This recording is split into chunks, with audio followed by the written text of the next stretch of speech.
ಆತ್ಮೀಯ H16 ಅಥವಾ ಹೇ ಸಿದ್ದರಾಮ್ ನ್ಯೂಸ್ದ ವೀಕ್ಷಕರೇ ತಮ್ಮನ್ನು ಸ್ವಾಗತಿಸುತ್ತಾ ನಾನು ಅಥವಾ ಮಲ್ಲಪ್ಪ ಜೊತಾವ ಒಂದು ಜವಾಬ್ದಾರಿಯುತ ಪತ್ರಿಕೆಯನ್ನು ಅಂದರೆ ಪ್ರಜಾವಾಣಿಯನ್ನು ರೆಫರ್ ಇಟ್ಟುಕೊಂಡು ಅಲ್ಲಿ ಬಂದಂಥ ಪಶ್ಚಿಮ ಘಟ್ಟದಲ್ಲಿ ಭಾರಿ ಅರಣ್ಯ ನಾಶ ಅನ್ನುವಂಥ ರಿಪೋರ್ಟ್. ಆ ರಿಪೋರ್ಟ್ನಲ್ಲಿ ಒಂದಿಷ್ಟು ನಿಮ್ಮ ಜೊತೆ ಚರ್ಚೆ ಮಾಡಬೇಕು ಅಂತ.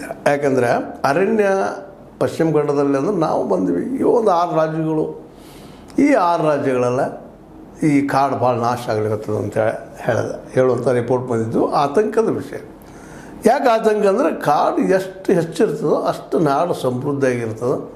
ಯಾಕೆಂದರೆ ನೆಲ ತಂಪಿರ್ತದೆ, ಜೊತೆಗೆ ಮಣ್ಣು ಹಸಿಯಾಗಿರ್ತದೆ, ಜೊತೆಗೆ ಹಾಕಿದ ಬೆಳೆ ಬೀಜ ಬೆಳೆಯುವಂಥದ್ದು ಇರ್ತದೆ.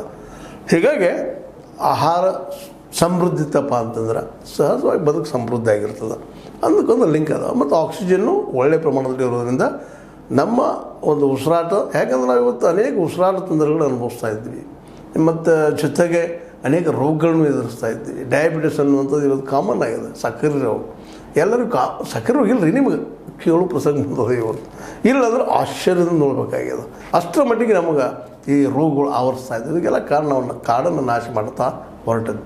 ಆದರೂ ಅದ್ರ ಜೊತೆ ಒಂದು ಸಂತೋಷದ ಒಂದು ಸಮಾಧಾನಕರ ಸಂಗತಿ ಏನಂದ್ರೆ ದೇಶದಲ್ಲಿ 1445 ಚದರ ಕಿಲೋಮೀಟರ್ ಅರಣ್ಯ ಹೆಚ್ಚಾಗೈತಿ ಅನ್ನೋ ರಿಪೋರ್ಟ್ ಬರ್ತಾ ಇದೆ. ಅದಕ್ಕೆ ನಮ್ಮ ಏನಪ್ಪ ಅಂತಂದ್ರೆ ಭೂಪೇಂದ್ರ ಯಾದವ್ ಪರಿಸರ ಸಚಿವರು ಕೇಂದ್ರದ್ದು ದೇಶವು ಈಗಾಗಲೇ 229 ಕೋಟಿ ಟನ್ಗಳಷ್ಟು ಹೆಚ್ಚುವರಿ ಇಂಗಾಲದ ಪ್ರಮಾಣ ತಗ್ಗಿಸಿರುವ ವರದಿಯು ಅತ್ಯಂತ ಸಕಾರಾತ್ಮಕ ಅಂಶವಾಗಿದೆ. ಅವ್ರು ಹೇಳ್ತಾರೆ 229 ಕೋಟಿ ಟನ್ಗಳಷ್ಟು ಇಂಗಾಲ ಕಡಿಮೆ ಆಗಿದೆಪ್ಪ. ಇಂಗಾಲ ಅಂದ್ರೆ ಗೊತ್ತಾಗ್ತದೆ ನಿಮಗೆ, ಕಾರ್ಬನ್ ಡೈಆಕ್ಸೈಡು ಕಡಿಮೆ ಆಗಿದೆ ಅಂತ ಗಾಳಿ ಅನ್ನುವಂಥ ಮಾತು ಹೇಳ್ತಾ ಇದ್ದಾರೆ. ಅದ್ರ ಜೊತೆಗೆ ಇನ್ನೊಂದು ಮಾತು ಅನೂಪ್ ಸಿಂಗ್ ಅನ್ನುವಂಥ FSI ಮಹಾನಿರ್ದೇಶಕ ಏನು ಹೇಳ್ತಾರಪ್ಪ ಅಂದ್ರೆ ಬಿದಿರಿನ ಹೊದಿಕೆಯನ್ನು ಮರಗಳ ಜೊತೆಗೆ ಸೇರಿಸಲಾಗಿದೆ. ದೇಶದಲ್ಲಿ ಒಟ್ಟು ಬಿದಿರಿನ ಪ್ರದೇಶವು ಈಗ 1,54,670 ಚದರ ಕಿಲೋಮೀಟರ್ ಎಂದು ಅಂದಾಜಿಸಲಾಗಿದೆ. 2021ಕ್ಕೆ ಹೋಲಿಸಿದರೆ 5,220 ಚದರ ಕಿಲೋಮೀಟರ್ ಹೆಚ್ಚಾಗಿದೆ. ಇವೆರಡೂ ಮಾತುಗಳು ನೋಡಿದಾಗ ನಮಗೆ ಹೌದಪ್ಪ ಅಡ್ಡಿಲ್ಲ ಚಲೋ ಆಯ್ತು ಅಂತ ಅನ್ನೋನು. ಬಟ್ ಕಾಡು ನಾಶ ಆಯ್ತು ಅನ್ನೋದು ರಿಪೋರ್ಟ್ ಬರಲಿಕ್ಕತ್ತದಲ್ಲ, ಅದಕ್ಕೇನು ಅಂತೇಳಿ ಅದು ಮತ್ತೆ ಗಾಬರಿಗೊಳ್ಳುವಂಥ ವಿಷಯ. ಹೇಗೆ ಮತ್ತೊಂದು ಮಾತಾಡಬೇಕಾಗ್ತದಂದ್ರೆ ಕೇವಲ ಒಂದು ಪತ್ರಿಕೆಯಲ್ಲಿ ಬಂತು ಮತ್ತೆಲ್ಲ ಬಂದರೆ ಆಗಲ್ಲ. ಮತ್ತಿನ್ನಷ್ಟು ಜನರಿಗೆ ನಾವು ಜಾಗೃತಿ ಮಾಡಬೇಕಾಗ್ಯದ. ಯಾಕಂದ್ರೆ ಜನರ ಜಾಗೃತಿ ಆಗಿದ್ರೆ ಎಚ್ಚರಿಸಬೇಕಾಗಿದೆ. ಕಾಡು ಉಳಿಸಬೇಕಾಗ್ಯದ. ಕಾಡು ಉಳಿದ್ರೆ ನಾಡು ಉಳಿತದೆ, ಇದು ನಿಶ್ಚಿತನ. ಯಾಕಂದ್ರೆ ನಾವು ಈಗ ಅದು ಹೆಂಗೆ ಬೆಳೆದು ಬಿಟ್ಟಿದ್ದೀವಪ್ಪ ಅಂದ್ರೆ ಈ ಕಾರ್ಪೊರೇಟ್ಗೆ ಸಿಕ್ಕೊಂಡು ನಮ್ಮ ಕಬ್ಬಿನ ಕುಳ್ಳಾಗಲಿಕ್ಕತ್ತದ ರೀ, ನಮ್ಮ ಕಾಡುಗಳು ನಾಶ ಆಗ್ತಾ ಇದ್ದಾವ, ಗಿಡಗಳು ಹೋಗ್ತಾ ಇದ್ದಾವ, ಅದಕ್ಕೆ ಅಮೂಲ್ಯವಾದ ಕಲ್ಲುಗಳು ಸಹಿತ ಮಾರ್ಕೊಳ್ತಾ ಇದ್ದಾರೆ ರೀ. ಗ್ರೈಂಡ್ ಕಲ್ಲುಗಳಾಗಿರ್ಬೋದು, ಮತ್ತೇನೋ ಆಗಿರ್ಬೋದು, ಎಲ್ಲರೂ ಕಿತ್ಕೊಂಡು ಹೋಗಿಬಿಡೋದಪ್ಪ. ದೇಶ ಇರಲಿ ಬಿಡಿ, ನಮಗೇನು ಮಾಡೋದ್ರಿ ತೊಗೊಂಡ ಮುಂದಿನ ಜನ ನಾವು ಆರಾಮಿದ್ದೀವಲ್ಲ, ನಮಗೆ ದುಡ್ಡು ಸಾಕಷ್ಟು ಬರ್ಲಿಕ್ಕತ್ತದಲ್ರಿ, ಗಳಿಸ್ತಾ ಇದ್ದೀವಿ ಅನ್ನೋದು ಒಂದೇ ಆಗ್ಯದ. ನಿಜವಾಗಿ ಇದೇ ಪ್ರಗತಿ ಏನ್ರಿ? ಕಾಡು ನಾಶ ಮಾಡಿ ಅದರ ಕಲ್ಲುಗಳನ್ನ ಕಿತ್ತಾಕಿ ಅಲ್ಲಿಯೇ ಒಂದು ಖನಿಜಗಳನ್ನು ತೊಗೊಂಡು ಹೋಗಿ ಇದನ್ನು ಮತ್ತೊಂದು ಕಡೆ ಮಾರಿ ಚೈನಾದ ದೇಶ ಮತ್ಯಾವ ದೇಶಕ್ಕೆ ಮಾರಿ ಅದನ್ನು ಬರುತ್ತಿರುವಂಥ ದುಡ್ಡನ್ನು ತೊಗೊಂಡ್ರೆ ಇದು ಪ್ರಗತಿನ? ಇದಕ್ಕಾಗಿ ರೋಡ್ ಮಾಡಿಸೋದ? ಇದಕ್ಕಾಗಿ ನಮ್ಮ ಏನಪ್ಪ ಅಂದ್ರೆ ಸಾರಿಗೆಗಳನ್ನು ಉಪಯೋಗ ಮಾಡ್ಕೊಳ್ಳೋದ ಅನ್ನೋದು ಇವತ್ತೊಂದು ದೊಡ್ಡ ಪ್ರಶ್ನೆ. ಯಾಕಪ್ಪ ಅಂತಂದ್ರೆ ಇವು ಪ್ರಗತಿಯ ಸಂಕೇತ ಆದ್ರೆ ಮತ್ತು ಇವಷ್ಟೇ ಇಟ್ಕೋಬೇಕಾಗಿತ್ತಲ್ಲ. ನಾವು ಒಕ್ಕಲ್ತನ ಯಾಕೆ ಮಾಡ್ತಾಯಿದ್ದೀವಿ? ಒಕ್ಕಲ್ತನ ಬೇಡವಾ? ರೈತ ಬದುಕಬಾರ್ದು, ಬದುಕೋದು ಬೇಡವಾ ಅಂದ್ರೆ ಯಾಕಂದ್ರೆ ಈ ಮಾತು ಕೇಳ್ತಾ ಇದ್ದೀನಿ ಅಂದ್ರೆ ನಾವು ಜೀವನದಿದ್ರೆ ಅಲ್ಲೇನ್ರಿ ಇವೆಲ್ಲ ಸುಖ ಪಡೋಕೆ. ನಾವು ಇಲ್ಲಂದ್ರೆ ಏನು ಮಾಡಿ ಸುಖ ಪಡೋಕ್ಕೆ ಸಾಧ್ಯತೆ? ಯಾಕಂದ್ರೆ ಇವತ್ತು ನೋಡ್ರಿ ನಮ್ಮ ಆಯುಷ್ಯ ಕಡಿಮೆ ಆಗ್ಲಿಕ್ಕತ್ತದ. ಅದ್ರ ಜೊತೆ ನಮ್ಮ ಮಕ್ಕಳಲ್ಲೇ ವೈಚಾರಿಕವಾಗಿ ಬೆಳೀತಾ ಇದ್ದಾರೆ ಅಂತ ಅನ್ಬೋದು ನಾವು. ಎಲ್ಲೋ ಕೆಲವು ಮಕ್ಕಳು ಅಷ್ಟೇ. ಯಾವ ಮಕ್ಕಳಿಗೆ ದುಡ್ಡಿದ್ದಂಥ ತಂದೆ ತಾಯಿಗಳು ತಮ್ಮ ಮಕ್ಕಳಿಗೆ ದೊಡ್ಡ ಪ್ರಮಾಣದ ಶಿಕ್ಷಣ ಕೊಡ್ತಾರೋ ಅವ್ರನ್ನ ಬಿಟ್ಟು ಉಳಿದವ್ರಿಗೆ ಇಲ್ಲಿ ಶಿಕ್ಷಣ ಸಿಗೋದು ಕಷ್ಟ ಆಗಿಬಿಟ್ಟದು. ಶಿಕ್ಷಣ ಅವ್ರ ತೊಗೊಂಡು ಅವರು ಆಯುಷ್ಯ ಆರಾಮಿ ಇಂಥ ಕಾಡುಗಳನ್ನು ನಾಶ ಮಾಡೋದು ಇದು ಅಧಿಕಾರಿಗಳು ಪಾಲ್ದಾರಿದ್ದಾರೆ, ರಾಜಕಾರಣಿಗಳು ಪಾಲ್ದಾರಿದ್ದಾರೆ, ಅವ್ರ ಜೊತೆಗಾರ ಪಾಲ್ಗಾರಿದ್ದಾರೆ, ಇಲ್ಲಿ ಏಜೆಂಟ್ಸ್ ಪಾಲ್ಗಾರಿದ್ದಾರೆ. ಇವೆಲ್ಲ ಕೂಡಿದ್ರು ಒಂದು 10% ಆಗೋದಿಲ್ಲ. ಇಡೀ ದೇಶ ಸಂಪತ್ತನ್ನು ದಿವಾಳಿ ಎಬ್ಬಿಸ್ತಾ ಇದ್ದಾರೆ. ಈ ಕಾಡು ಕಡಿಮೆ ಹೋಗಿ ಇವರೆಲ್ಲ ಕಾರಣ ಅನ್ನೋರು. ಯಾಕಂದ್ರೆ ತಮಿಳುನಾಡಿನಾಗ ನೀಲಗಿರಿ ಆಗಿರ್ಬೋದು, ಕೇರಳದ ಇಡುಕ್ಕಿಯಲ್ಲಿ ಆಗಿರ್ಬೋದು, ಮಹಾರಾಷ್ಟ್ರದ ಪುಣೆಯಲ್ಲಿ ಆಗಿರ್ಬೋದು, ಹಾಗೂ ಕನ್ನಡ ಶಿವಮೊಗ್ಗ ಜಿಲ್ಲೆ ಆಗಿರ್ಬೋದು, ಇಲ್ಲೆಲ್ಲ ಕಾಡು ಕಡಿಮೆ ಆಗ್ಲಿಕ್ಕೆ ಪಶ್ಚಿಮ ಘಟ್ಟದಲ್ಲಿ. ಕಡಿಮೆ ಆತಂದ್ರೆ ಆ ಕಾಡಿನ ಜೊತೆಗೆ ಅಲ್ಲಿಯ ಖನಿಜ ಪದಾರ್ಥಗಳು, ಖನಿಜ ವಸ್ತುಗಳು ಅವು ಖುಲ್ಲಾಗ್ಕೊಂಡು ಹೋಗ್ತಾ ಇದ್ದಾವೆ. ಹೀಗಾಗಿ ಆ ಭಾಗದಲ್ಲೇ ದಟ್ಟಾರಣ್ಯದಿಂದ ಬರ್ತಿರುವಂಥ ನದಿಗಳಾಗಲಿ ಮತ್ತೇನೂ ಆಗಲಿ ಅವು ಘಟರೂಪ ಪಡೆಯುವಂಥ ಅದರಿಂದಾಗಿ ಇವತ್ತು ನೋಡ್ರಿ ನೀವು ಕೇರಳದಲ್ಲಿ ಅಥವಾ ನಮ್ಮ ಈ ಒಂದು ಏನಪ್ಪ ಅಂತಂದ್ರೆ ಕೇರಳ ಜೊತೆಗೆ ಮೊನ್ನೆ ವಯನಾಡದಲ್ಲಿ ಏನಾಯಿತು ಮತ್ತು ಅದಕ್ಕಿಂತ ಮುಖ್ಯವಾಗಿ ನಮ್ಮ ಕೊಡಗಿನಲ್ಲಿ ಏನಾಯಿತು, ಭೂಮಿಗಳು ಇಳಿತಾ ಇದ್ದಾವೆ, ಕೆಳಗೆ ಬಿದ್ದು ಹೋಗ್ತಾ ಇದ್ದಾವೆ.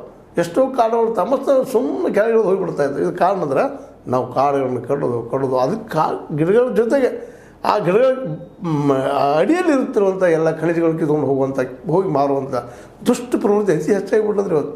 ಇರಲಿ, ನಮ್ಮ ಪ್ರಗತಿಗೆ ಎಷ್ಟು ಬೇಕು ಅಷ್ಟು ತೆಗೆದು ಇಲ್ಲಿ ಇಂಡಸ್ಟ್ರಿಗಳನ್ನ ಇಂಪ್ರೂವ್ ಮಾಡಿ ರೆಡಿ ಇಲ್ಲ. ಹೌದು ಬಿಡಪ್ಪ, ಅದು ಇಲ್ಲೇ ಅದ, ನಮ್ಮ ಡೆವಲಪ್ಮೆಂಟ್ ಆಗ್ಲಿಕ್ಕೆ ಅಂತದ ಅದು ನಾವು ಅನ್ಬೋದು. ಅದನ್ನು ತೊಗೊಂಡು ಮತ್ತೆ ದೇಶಕ್ಕೆ ಮಾರುವಂಥದ್ದು, ರಫ್ತು ಮಾಡುವಂಥದ್ದು ಎಷ್ಟು ದೊಡ್ಡ ಸ್ಕ್ಯಾಂಡಲ್ ಆಗಿತ್ತು ನಮಗೆಲ್ಲ ಗೊತ್ತದ. ಇದೇ ಯಡಿಯೂರಪ್ಪ ಕಾಲದಲ್ಲಿ ಯಾವ ರೀತಿ ಮಾಡಿದರು, ನಮ್ಮ ಜನಾರ್ದನ್ ರೆಡ್ಡಿ ಅವರಾಗಿರ್ಬೋದು, ಇನ್ನೋಳದವರಾಗಿರ್ಬೋದು, ಅನೇಕ ಜನ ಇದ್ದಾರೆ. ಅವ್ರು ಇಡೀ ಕಾಡನ್ನು ನಾಶ ಮಾಡಿ ಹೋಗೋರು. ಬಳ್ಳಾರಿ ಸುತ್ತಮುತ್ತ ಖನಿಜಗಳು ಇವತ್ತು ಸಿಗ್ತದೆ ಇಲ್ರಿ, ಇದು ಕಬ್ಬಿಣ ಇದ್ರ ಅನ್ನೋದು ಕೇಳೋಂಗಾಗಿಬಿಟ್ಟದ. ಎಂಥ ಸುಂದರವಾದ ಸಂಡೂರ ಇವತ್ತೇನಪ್ಪ ಅಂದರೆ ಇವ್ರ ಕಾಲಕ್ಕೆ ಸಿಕ್ಕ ಒದ್ದಾಡ್ತದೆ. ಇನ್ನೊಂದು ಕೆಲವೇ ವರ್ಷಗಳಲ್ಲಿ ಸಂಡೂರು ಸಹಿತ ಒಂದು ದೊಡ್ಡ ಏನಪ್ಪ ಅಂತಂದ್ರೆ ಎಂಥ ಕಾಡಾಗ್ತದೆ ರೀ, ಯಾರೂ ಇಲ್ಲದಂಥ ಜನ ಇಲ್ಲದಂಥ ಕಾಡು ಇಲ್ಲದಂಥ ಕಾಡಾಗಿಬಿಡುತ್ತಂತ.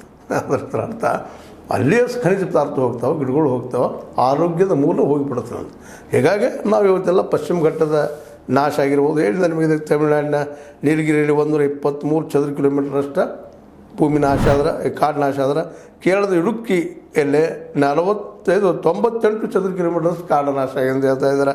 ಮುಂದೆ ಆ ನಂತರ ಮಹಾರಾಷ್ಟ್ರದ ಪುಣೆಯಲ್ಲಿ 83 ಚದರ ಕಿಲೋಮೀಟರಷ್ಟು, ಮುಂದೆ ಕರ್ನಾಟಕದ ಶಿವಮೊಗ್ಗದಲ್ಲೇ 74.5 ಚದರ ಕಿಲೋಮೀಟರಷ್ಟು ಭೂಮಿ ಅದರ ಕಾಡು ನಾಶ ಆಗ್ಲಿಕ್ಕೆ ಒಂದು.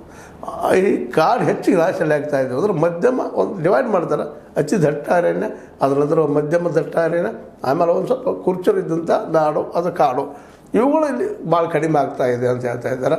ಆದರೆ ದಟ್ಟ ಅರಣ್ಯದಲ್ಲಿ ಹೆಚ್ಚಿಗೆ ಜನ ಇನ್ನೂ ಬಿಟ್ಟಿಲ್ಲ ಕಾಣ್ತದ, ಇಲ್ಲ ಅದನ್ನು ನಾಶ ಮಾಡ್ತಿದ್ರು ಇವರು, ಅಲ್ಲಿ ಸ್ವಲ್ಪ ಹೆಚ್ಚಳ ಆಗ್ಲಿಕ್ಕೆ ಅಂತ ಒಂದು ವರದಿಗಳು ಬಂದಿದ್ದಾವೆ.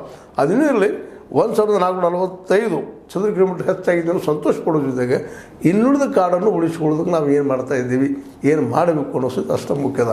ಆ ದಿಶೆಯಲ್ಲಿ ನಮ್ಮ ಸರ್ಕಾರಗಳು ಯಾವುದೇ ಇರಲಿ, ಅದರಲ್ಲೂ ನಮ್ಮ ಕೇಂದ್ರ ಸರ್ಕಾರ ಇದ್ದಂಥದ್ದು ಬಹಳ ಮುತುವರ್ಜಿ ವಹಿಸಿ ನಮ್ಮ ಕಸ್ತೂರಿ ರಂಗಣ್ಣವ್ರಿಗೆ ಪಡ್ಕೊಟ್ಟಿದ್ದಾರೆ. ಅದರ ನಂತರ ಬಂದಂಥ ಗಾಡಿಗಳವ್ರಿಗೆ ಕೊಟ್ಟಿದ್ದಾರೆ. ಈ ಗಾಡಿಗಳವ್ರ ನಂತರ ಬಂದ ಕಸ್ತೂರಿ ರಂಗಣ್ಣವ್ರಿಗೆ ಕೊಟ್ಟಿದ್ದಾರೆ. ಇವೆಲ್ಲ ತೊಗೊಂಡು ಎಲ್ಲರೂ ರಿಪೋರ್ಟ್ ಇಟ್ಕೊಂಡು ಅಲ್ಲಿ ಜನರ ವಿಶ್ವಾಸ ತೆಗೆದುಕೊಂಡು ಆ ಕಾಡನ್ನು ಕಾಫಿ ಪ್ಲಾಂಟರ್ಗೆ ಕೊಡಲಾರ್ದ ಆ ಕಾಡನ್ನು ಉಳಿಸಿಕೊಂಡು ಆ ಕಾಡಿನಲ್ಲಿ ಜನರು ಇಟ್ಟರಪ್ಪ ಅಂದ್ರೆ ಜನನೂ ಆರಾಮಾಗಿರ್ತಾರೆ. ಕಾಡಿನಲ್ಲೇ ಕಾಡು ರಕ್ಷಣೆ ಆಗ್ತದೆ, ಅಲ್ಲಿ ಜನರು ಆ ಕಾಡಿನಿಂದ ಬದುಕ್ತಾರೆ. ಆ ಕಾಡಿನಿಂದ ನಮ್ಮ ಆರೋಗ್ಯ ಚೆನ್ನಾಗಿ ಉಳಿತಾವೆ ಅನ್ನೋದು ತಜ್ಞರ ಅಭಿಪ್ರಾಯ ಮತ್ತು ಪರಿಸರವಾದಿಗಳ ಅಭಿಪ್ರಾಯ. ಈ ಅಭಿಪ್ರಾಯಕ್ಕೆ ಇವತ್ತು ಸರ್ಕಾರ ಮನ್ನಣೆ ಕೊಟ್ಟು ಇನ್ನಷ್ಟು ಈ ದಿಶೆಯಲ್ಲಿ ಹೆಜ್ಜೆ ಇಡಬೇಕಾಗಿದೆ. ಆದರೆ ಇದು ಅರಣ್ಯ ನಾಶ ಆಗೋದಂತ ನಡೆದದ ನಿರಂತರವಾಗಿ, ಇನ್ನೂ ಮುಂದುವರಿಯುವಂಥ ಸಾಧ್ಯತೆಗಳು ಎಲ್ಲ ಇದ್ದಾವೆ. ಯಾಕೆಂದರೆ ಈ ಪಾರ್ಟಿಗಳಿದ್ದಾವ್ರು ನಮ್ಮಲ್ಲಿ, ಪಾರ್ಟಿ ಫಂಡ್, ಅವ್ರು ಎಲೆಕ್ಷನ್ ದುಡ್ಡು ಬೇಕಲ್ಲ, ಆ ದುಡ್ಡಿಗಾಗಿ ಇವರು ಇಡೀ ನಾಡನ್ನು ಒತ್ತೆ ಹೋಗುವಂಥ ಕೆಲಸ ಮಾಡ್ತಾಯಿದ್ದಾರೆ. ಯಾಕಂದರೆ ಚುನಾವಣೆ ರೊಕ್ಕ ಹಂಚ್ಬೇಕಲ್ರಿ, ಸೆರೆ ಹಂಚ್ಬೇಕು, ಮತ್ತೆ ಹಂಚ್ಬೇಕು ಅನ್ನುವಂಥ ಒಂದು ಮನೋವೃತ್ತಿ ಇವತ್ತೆಲ್ಲ ಈ ರಾಜಕಾರಣಿಗಳು ಬಂದಿದ್ದರಿಂದಾಗೆ. ಮತ್ತು ನಾವು ಈಗ ಹಲವು ಸಲ ಈ ಮಾತನ್ನು ADRದವರಾಗಿರ್ಬೋದು, ಮತ್ತವರಾಗಿರ್ಬೋದು, ನಮ್ಮ ರಿಪೋರ್ಟ್ ಮೂಲಕ ಹೇಳಿದ್ದಾರೆ ಏನಾಗಿದೆಪ್ಪ ಈ ದೇಶದಾಗ ಅಂತೇಳಿ.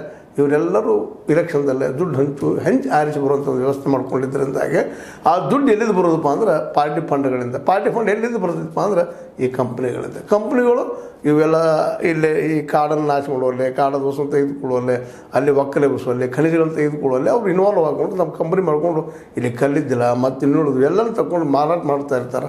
ಇವತ್ತು ಯಾರೂ ಇಲ್ಲ ಕಾರ್ಪೊರೇಟ್ಗಳು, ಅವ್ರ ಹೆಸರು ಹೇಳಿದ್ರೆ ಅರ್ಥಿಲ್ಲ, ಆದರೂ ಹೇಳಬೇಕಾಗ್ತದೆ. ಅದಾನಿ ಅಂಬಾನಿ ಆಗಿರ್ಬೋದು, ಮತ್ತಾರು ಆಗಿರ್ಬೋದು, ಇಲ್ಲಿ ಕಲ್ಲಿದ್ದಲನ್ನು, ಇನ್ನಷ್ಟು ಕಬ್ಬಿಣವನ್ನು, ಇನ್ನುಳಿದ ಖನಿಜಗಳನ್ನು ಒಯ್ದು ಇನ್ನೊಂದು ದೇಶಕ್ಕೂ ಮಾರೋದಾಗಿರ್ಬೋದು. ಬಟ್ ನಮ್ಮಲ್ಲೇ ಸಹ ತುಟ್ಟಿ ಮಾಡಿ ಮಾರೋದಾಗಲಿ ನಾವು ನೋಡ್ತಾ ಇದ್ದೀವಿ. ಹೀಗಾಗಿ ಈ ಎಲ್ಲ ಕಾರಣಗಳಿಂದ ಈ ಅರಣ್ಯಗಳು ನಿಧಾನಕ್ಕೆ ನಾಶ ಅಲ್ಲ, ಮತ್ತು ನಾವು ಮರು ನಿರ್ಮಾಣ ಮಾಡೋದು ಸುಲಭ ಇಲ್ಲ. ಯಾಕಂದರೆ ಒಮ್ಮೆ ಒಂದು ಕಲ್ಲಿದ್ದಲು ಆಗ್ಬೇಕಾಗಿತ್ತು ಅಂದರೆ ಲಕ್ಷಾವಧಿ ವರ್ಷಗಳು ಬೇಕು ಅನ್ನೋದನ್ನು ನೆನ್ಪಿಡ್ಬೇಕು. ಅಂದರೆ ನಮ್ಮ ಗಿಡ ಭೂಮಿಯೊಳಗೆ ಬಿದ್ದು ತನ್ನ ನೈಸರ್ಗಿಕವಾಗಿ ಒಂದು ಕಲ್ಲಿದ್ದಲಾಗಿ ಆಮೇಲೆ ಅದು ವಜ್ರ ಆಗಬೇಕಾದ್ರೆ ಲಕ್ಷಾವಧಿ ದಿನಗಳು ಬೇಕಾಗ್ತಾವೆ, ವರ್ಷಗಳು ಬೇಕಾಗ್ತಾವೆ. ಅದನ್ನು ಮತ್ತು ನಾವು ಮರಳಿ ಒಂದು 100 ವರ್ಷದಲ್ಲಿ ಮಾಡ್ತೀವಿ ಅನ್ನೋದು ಹುಚ್ಚರ ಸಂತೆ ಆಗ್ತದೆ.